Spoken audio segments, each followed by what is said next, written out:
Senator Pete Ricketts of Nebraska kicked off his 2024 campaign today with a statewide tour. One of the stops was in Norfolk. Governor Jim Pillen appointed Ricketts to fill the Senate seat vacated by Ben Sasse back in January. Now, if Ricketts wins the election in November of 2024, he'll fill the remaining 2 years of Sasse's term.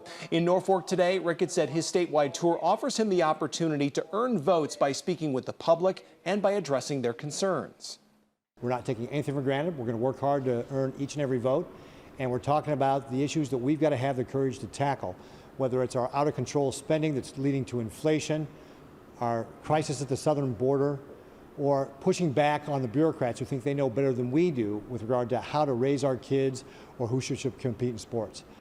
Ricketts says his biggest obstacle during this campaign will be balancing time between his role in the Senate in Washington and his time in Nebraska.